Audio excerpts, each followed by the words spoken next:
నమస్తే. Welcome to పొలిటెంట్ media. భక్తి భాస్కర చూస్తున్న వాళ్ళందరికీ ముందుగా నమస్తే అండి. మనకి 2026 అంటే కొత్త నూతన సంవత్సరం కాబట్టి ఉగాదికి సంబంధించి అసలు 12 రాశుల వారికి ఎలా ఉంటుంది? ఈ సంవత్సరం మొత్తం చూసుకున్నట్లయితే ఆదాయం అనుకోవచ్చు, వ్యయం, రాజపూజ్య, అవమానం అసలు ఏ విధంగా ఉంటుందో గురువుగారిని అడిగి తెలుసుకుందాం.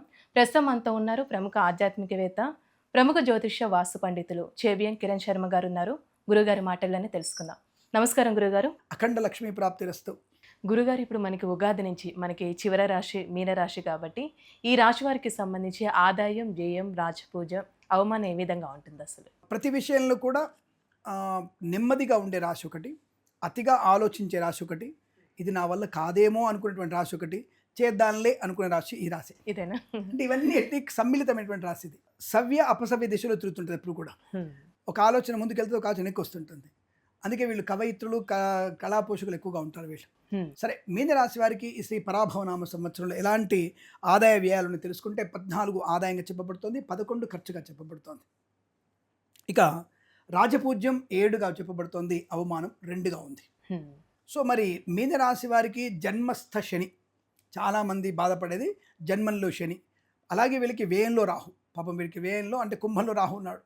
ఈ 2 ప్రమాదం. అంటే వస్తున్నమ్మ వాయనం, ఇస్తున్నమ్మ వాయనం. 10 రూపాయలు వస్తే 10 రూపాయలు పోతాయి వీళ్ళకి పాపం. ఈసారి అలాంటి పరిస్థితి ఎక్కువగా ఏర్పడుతోంది. బట్ వీరు కొంత మెరుగైనటువంటి ఫలితం ఏంటంటే, తన రాష్ట్రాధిపతి మీన రాష్ట్రాధిపతి అయినటువంటి గురుడు కర్కాటకంలోకి ఎగ్జాల్టెడ్ పొజిషన్ అంటే ఉచ్చస్థితికి వెళ్ళడం వల్ల వీరికి అనుకూలమైనటువంటి శుభయోగాలు ఉన్నాయి. అంటే మరి మిగతా వాళ్ళు పండితులు ఎలా చెప్పారో నాకు తెలియదు, కానీ ఆయా నక్షత్రాల సంచారం వల్ల ఈ కర్కాటకంలోకి గురుడు ప్రవేశంతోనే మీన రాశి వారికి అమ్మయ్య భూమండలాన్ని జయించాననేటువంటి ఆనందం ఏర్పడుతుంది. అటువంటి యోగాన్ని, ధనయోగాన్ని, ఐశ్వర్యాన్ని పొందుకునే అవకాశం బలంగా ఉంటుంది. అదే స్వామి అంటే పంచమంలోకి గురుడు వెళ్తాడు. మీనరాశికి చతుర్థంలో ఉన్నాడు ఈ ప్రస్తుతానికి. అంటే ఇల్లు తీసుకున్నారు వీళ్ళు, ఈఎంఐలు కట్టలేక అవస్థలు పడుతున్నారు పాపం. కానీ రేపటి నుంచి, రేపు జూన్ నుంచి 2వ తేదీ నుంచి తప్పకుండా వీరికి సులభమైనటువంటి అనుకూలత, ఇతరుల సహకారాన్ని పొందుకోవడం, ఖర్చును తగ్గించుకోవడం, గొప్ప వ్యక్తులతో పరిచయం, కొత్త వ్యాపారం లాభం రావడం, ఆస్తి పంపకాల లాభం రావడం, కుటుంబ సభ్యుల అనుకూలత, ముఖ్యంగా వీరికి కోర్టు వివాదాలన్నీ కూడా సమస్యపోయేటువంటి అవకాశాలు బలంగా ఉంటాయి. ఆ కేసులని, ఈ కేసులు, ముఖ్యంగా రాజకీయ నాయకుల సంతోషం. ఈ రాజకీయ నాయకులకి ఈ కేసుల నుంచి బయటపడే అవకాశాలు ఎక్కువగా ఉంటాయి. అలాగే కళాకారులు, క్రీడాకారులకు కూడా అభివృద్ధి బాగా ఉంటుంది. సినిమా రంగంలో దర్శక నిర్మాతలకి, నటీనటులకు కూడా గొప్ప అవకాశాలు పొందుకునేటువంటి అవకాశం ఉంటుంది. కానీ ఖర్చు విపరీతం, ఖర్చు తగ్గదు. మీరు ఎట్టి పరిస్థితుల్లో ఏ పని చేసినా ₹1 ఖర్చు పెట్టే దగ్గర ₹1.5 అవుతుంది.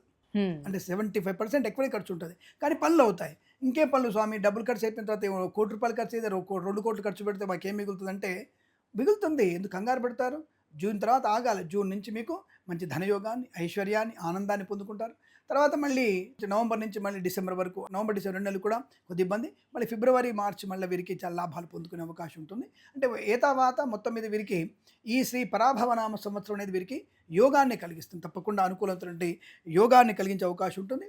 బట్ కొంత అనారోగ్య సూచనలు ఎక్కువగా ఉన్నాయి వీరికి. అంటే ఉదర సంబంధమైనది, చెవి సంబంధమైనటువంటిది, అలాగే జంతువుల వల్ల ఇబ్బంది కలగడం.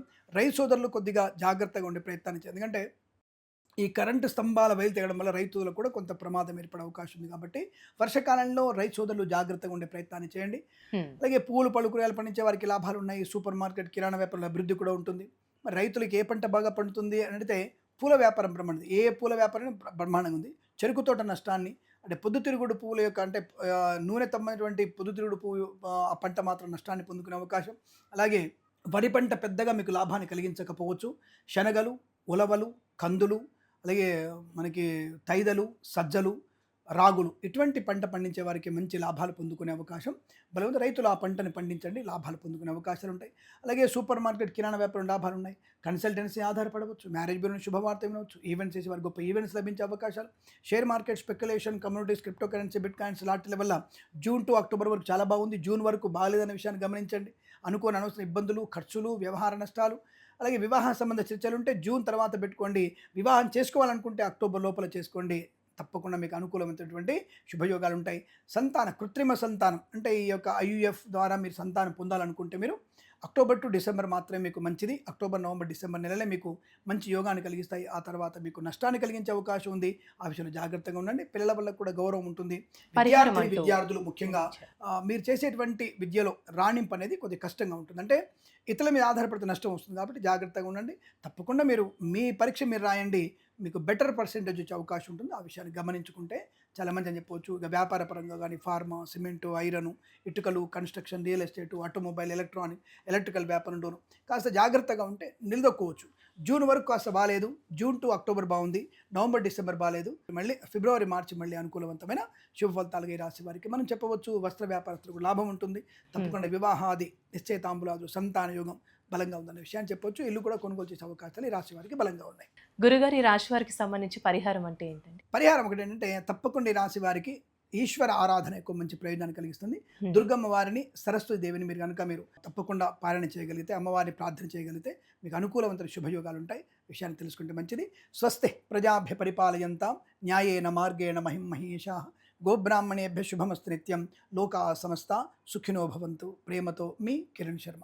ధన్యవాదాలు.